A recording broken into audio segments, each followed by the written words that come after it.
What's up, everybody? I'm Scott, I'm Jason. and you're listening to Liquid Carnage. What's up, my friend? Oh, nothing, man, nothing. It's good to hear your voice.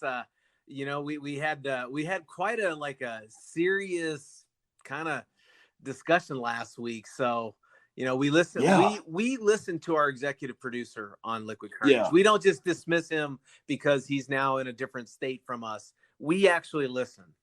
Yes. In full disclosure, man, that topic was hard for me last week. Like, it's a very frustrating topic, and I kept waiting for the comment from Tom saying he could tell I checked out.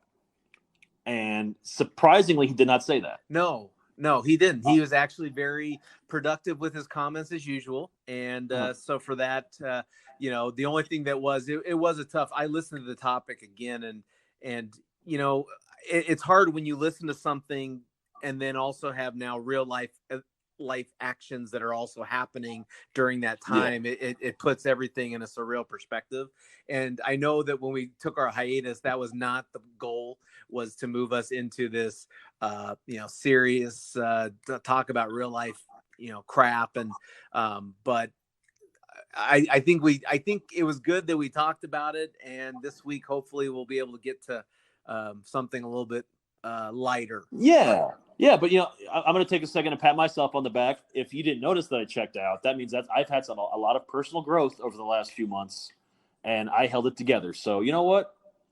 It was a great episode. Yeah, I listened to it again, and surprisingly, Scott, it was a good episode. And even though I did chuckle because I said for the first time we are on opposite ends of the spectrum on this, I felt like it was still I found it interesting to listen to it, just to listen to it again. I don't do that with all the topics, but that particular one I wanted to listen again. So yeah, well, that's cool, man. Yeah. Well, I hope people enjoyed it. We know it's tough, but it's a weird world we're living in right now. So we're going to mix it up every so often. We want to make you laugh, but we also want to make you think. So I hope you thought a little bit last week. So this week we're going to try at least make you roll your eyes or giggle. Yeah, at least or at least like say, "Oh my gosh, these guys are morons." That's why. Exactly. Get back to doing what we do best, making you guys think we're morons. Exactly.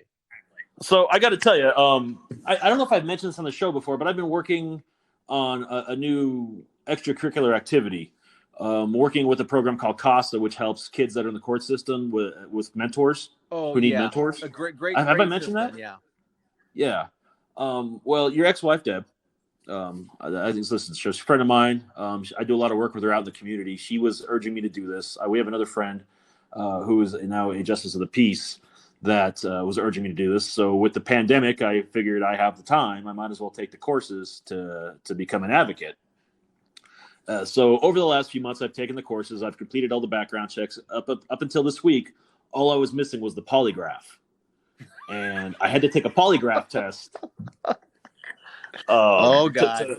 To make sure that I was everything I said I was. Right. So I have nothing to hide. I mean, my dad is a retired highway patrolman. My mom is a retired ER nurse. I literally have nothing to hide because I grew up in small town Arizona. They knew everything 5 minutes after I got done doing it. And I figured, how hard can this be? Sure. And then I got to driving down there on Monday. I got to thinking, fuck, what if, what if they ask if I've ever done any hard drugs and I say no because I haven't, but that determines it's a lie. All those questions started playing through my head.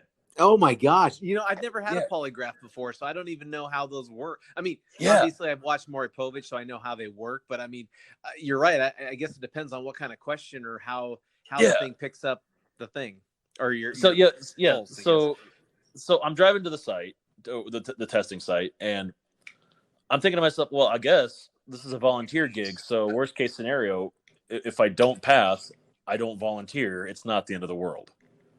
It's a shitty way to look at it, but it's like, all right, well, if your own mind does you in, clearly there's some other issues you need to work out still. Okay.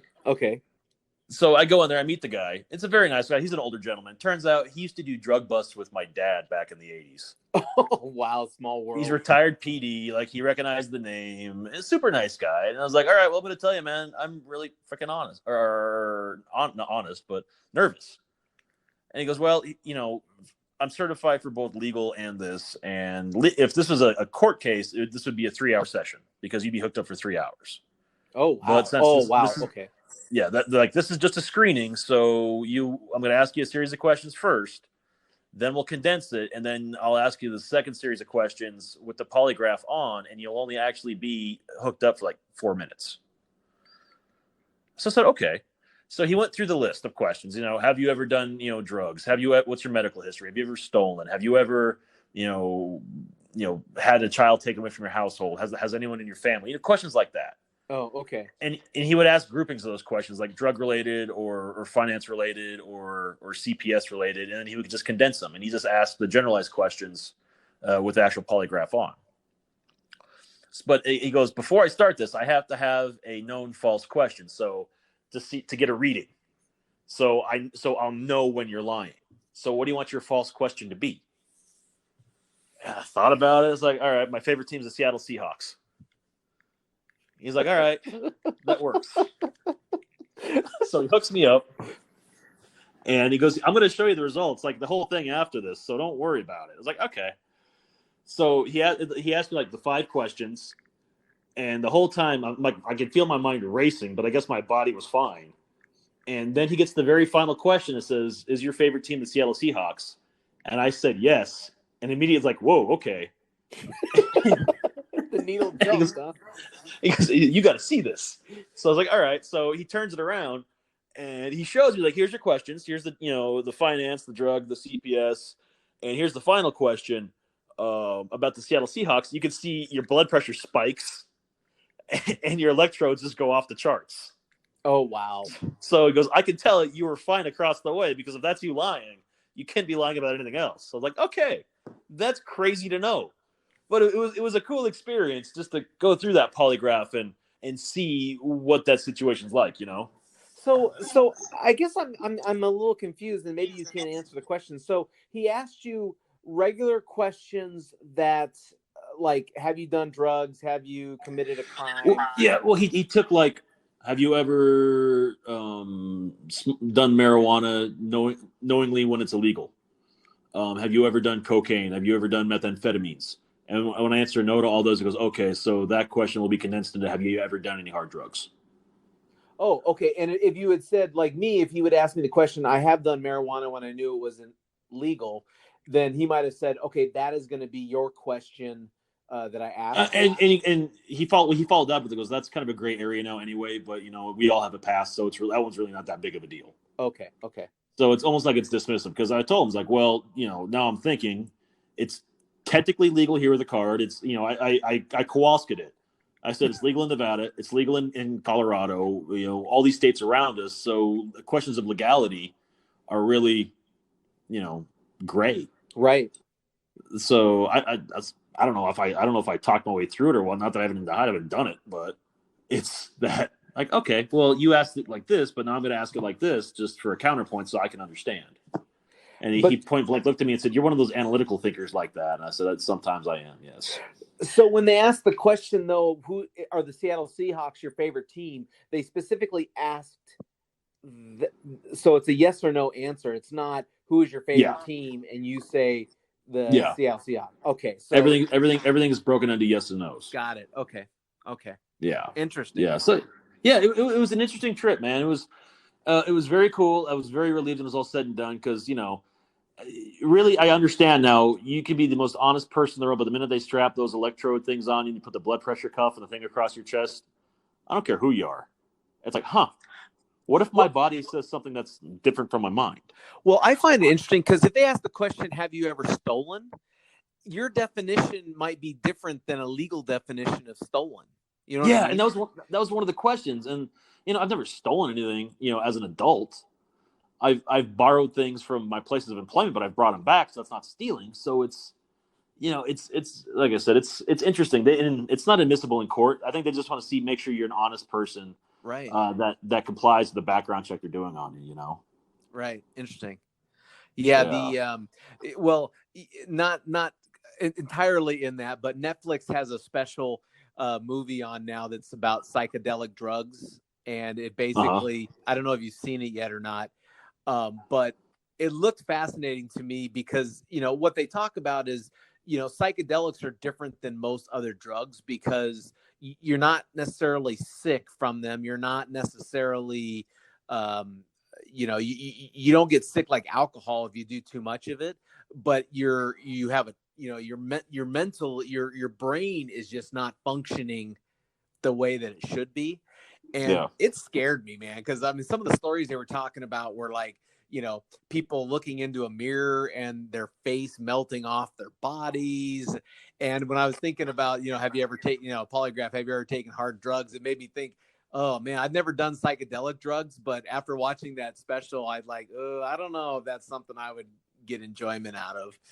It's funny you mentioned psychedelic drugs. I was listening to a podcast a few weeks back, and they're interviewing a woman who was talking about her experience microdosing, trying to deal with her childhood traumas and adulthood traumas to kind of flesh those things out.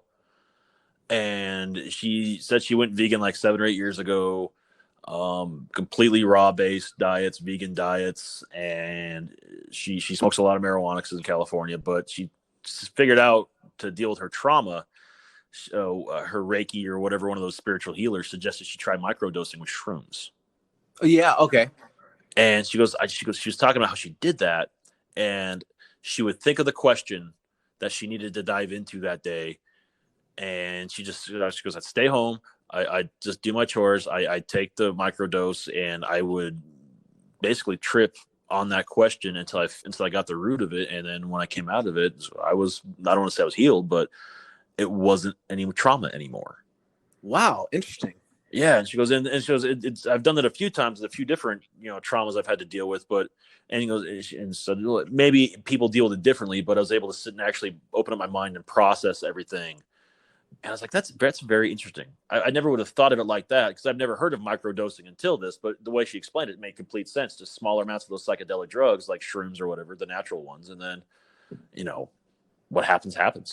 Well, and I'm sure in the 60s and maybe even the 70s, some of the most popular, best written music of that time was people who were on some sort of hallucinogenic drug get to that level. I mean, a lot of them said that yeah, you go on these weird, your mind is just totally open to anything happening, but sometimes it's that awakening that allows you to see life in a transcendental way. Yeah, that causes you to do that. It still scares me to death. I don't think I would ever do it.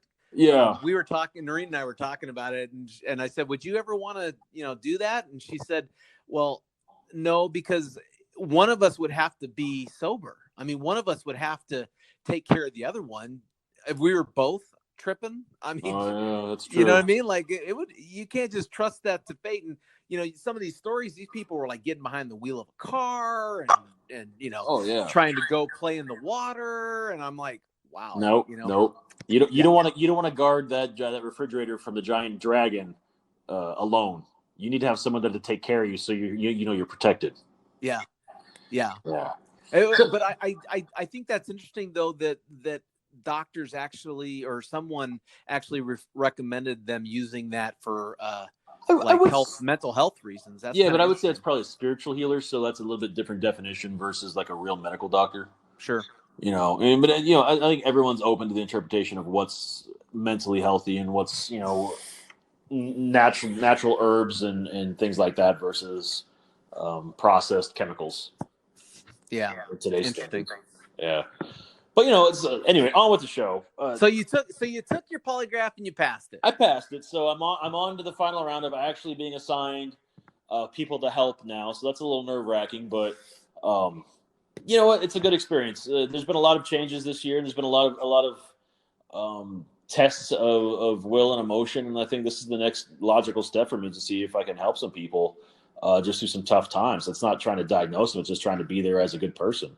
Yeah, I have to think that the job is rewarding and challenging in the same realm because you're helping people that don't have the resources to help themselves. Yeah. But you're probably going to be exposed to a lot of scenarios that, with all your might and all your hope, you won't be able to fix. Yeah. So you have to bear in mind that part of your function is not to necessarily save, but to counsel, like you were saying, like an advocate. I'm advocating for you to get you through this time. Yeah, it's going to be, it's going to be a trip, man. It's going to be a good experience. I know I don't really want to do it forever, but I think for this next little bit, this next phase, it's going to be something that is good for me. Good.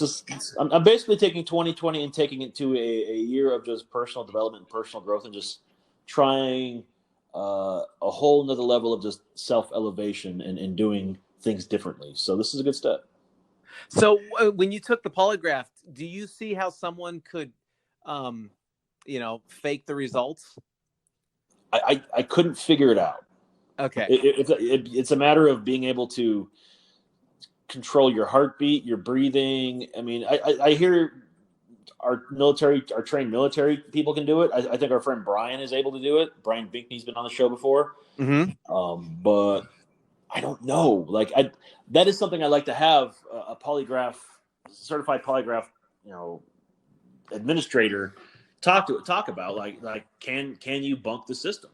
Because if they're not admissible in court. Yeah, I was gonna say, why are they not admissible in court? Is because they're not reliable? Yeah, but if it's reliable enough for the Maury Povich show. I've seen some people freak out over those damn polygraph results, man. That's what I'm saying. That was determined to be a lie. See, that alone should be more than enough information to. Oh yeah. I used to laugh every time when, most of the time it was like, have you cheated on your woman? Yes or no. But I love it when the polygraph says that the guy didn't cheat on his woman. Uh-huh. And then the woman just tries to, oh, I'm sorry, babe. And he's like, no, I'm done with you, man. You're gone. Do you ever miss the days of daytime talk TV like that? Oh my gosh, Scott. I gotta be honest, man. I've watched some of those shows and I can see why we get enthralled with them, because first of all, we think we're above the fray, right? We're above this kind of petty drama that goes on in our lives, but it's like a car accident. We don't want to turn our face away from it because it's just so fascinating. Oh yeah, it's so fascinating. I remember the daytime TV talk show circuit hit its peak in the 90s and early 2000s, and that was back when I was in high school, junior high school, and even into college. When you have nothing to do on the summertime days and you're home, and that's the only thing on TV, you get sucked into Jerry Springer, you get sucked into Maury Povich or Ricky Lake or what have you. And there was some crazy shit on back in the day. And if you remember back in the day when we still had video rental stores, one of the big things was Jerry Springer's Too Hot for TV. Yes, exactly right. And that was on VHS and DVD. And I remember being in high school, even at the community college here in town. I get off work on Friday night with some friends, and we go rent that and go and watch all the quote-unquote insanity. And I would just be blown away by it. And I sit back and look at that today. It's like, half that shit was probably scripted. And the other half doesn't even pale in comparison to what's going on in the world today. Well, I used to love the ones where the two guys would be fighting over one girl. Like the girl would be married to someone and then having an affair with the guy's her husband's best friend. Mm-hmm. And then the guy would come on, they'd start punching and hitting each other. They'd have to be separated with the big security guard guys. And, part of you thinks, okay, when they find these people, look, we're going to pay you $5,000. You're going to come on the show. First thing I need you to do, though, is I need you to try to attack your best friend. Right. Okay, I can do that. And so then they get that going and kind of spur it up a little bit. And then, they talk more about, he was never there for her and I better love her. It's got to be scripted, man. There's no way that that's the constant theme through all of these these relationships. It makes me think, man, how would have social media back then helped them deal with it, or would have made it worse? Because there's a quote for everything online now. And I think you see a scenario like that. It's easy. Like, man, if you got a woman and there's two men fighting over her, and you're the guy married to her, the other guy can have her if she's already talking or doing stuff with him. Yeah, I don't know, Scott. Like, I tried to put you or me in that situation, and think, what would we do if we were the ones in that situation, or what would our friends do if they? And I can honestly say, first of all, they'd never go on a show like that, right? Because they have a moderate sense of just personal pride that this is not where we're going to grieve this. Yeah, this does not end well. We should not do this. Right. But second, let's say it was you, me, right? You and me, and I'm married to someone, and you have a relationship, I gotta be honest, I would be like you, like, dude, you can have her then. Yeah, I don't want her. Go, like, be but gone. this is an older version of us saying this. Versions of us that have been through the experience of life and know better. The younger version of me would have been dumb enough to go fight for it. Because she's worth it. Oh yeah, dude, she's totally worth it. Totally worth it. Of course. Yeah, well, if I could just show her, I'll just show her that I really am good. I really am better than this guy. Yeah, fuck that.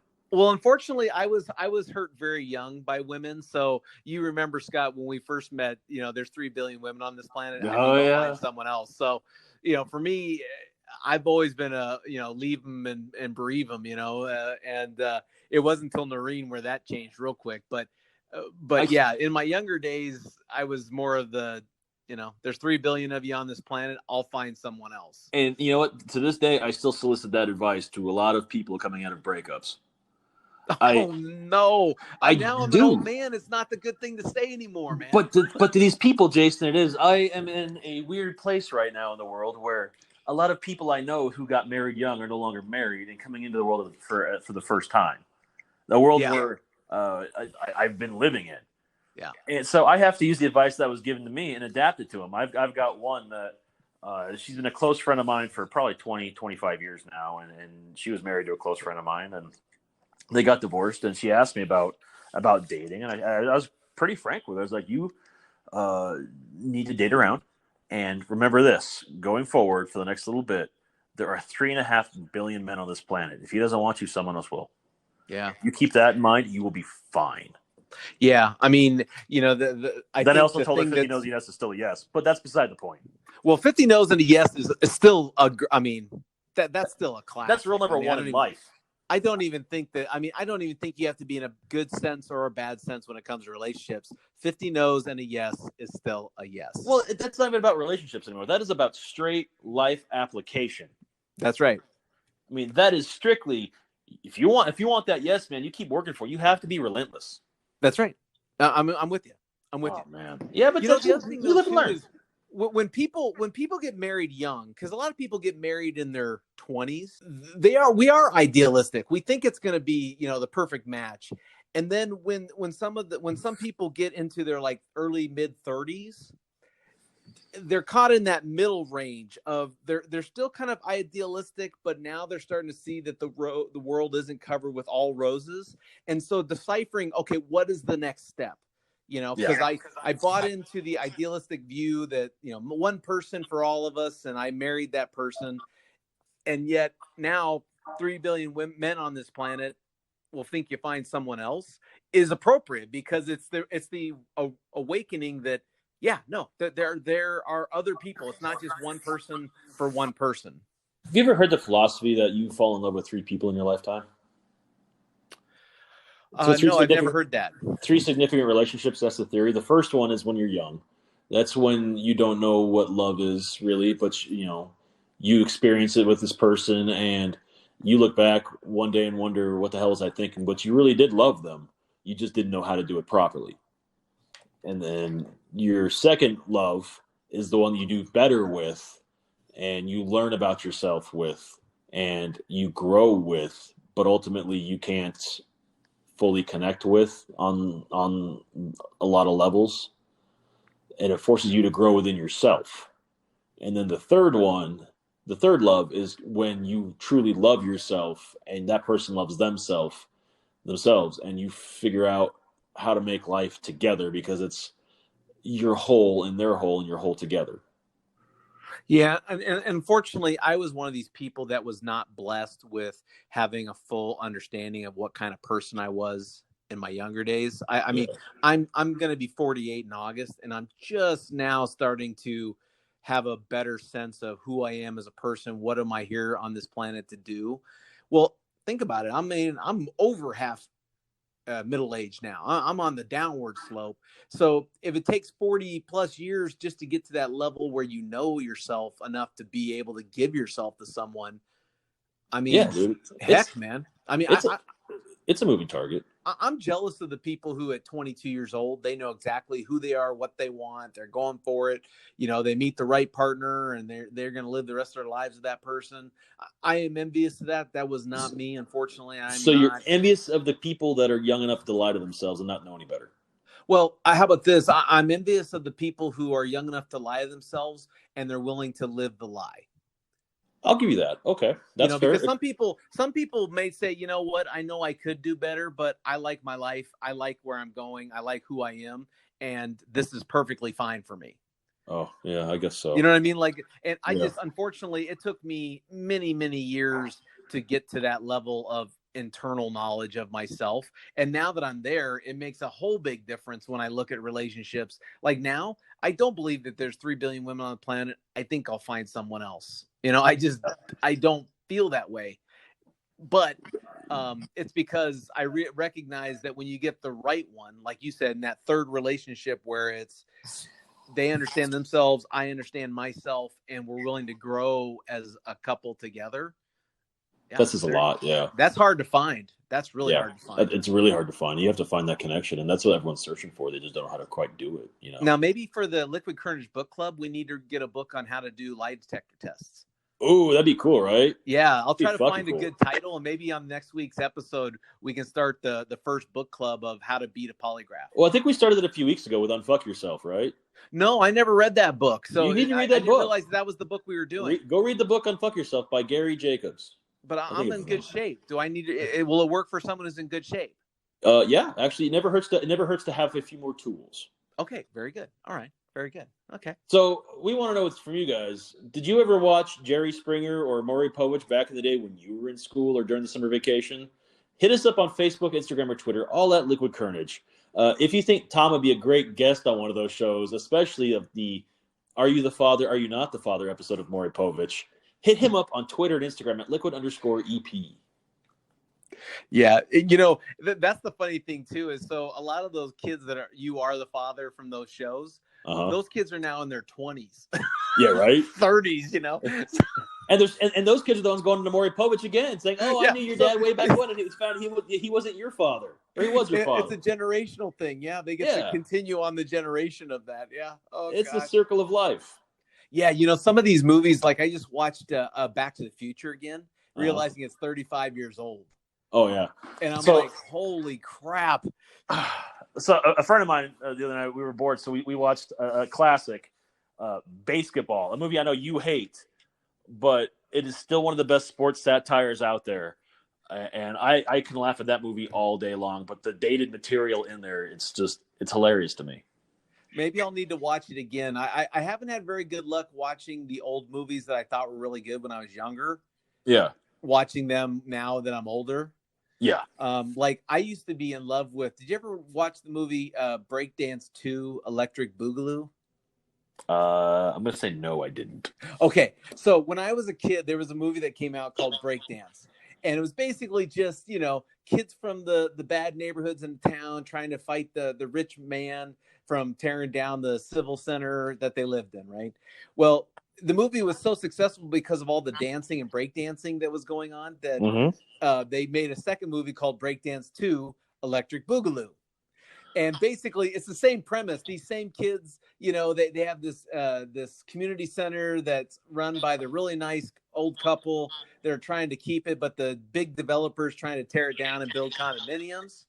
And so when I was a kid, I loved the movie because the music was awesome and the dancing was so cool.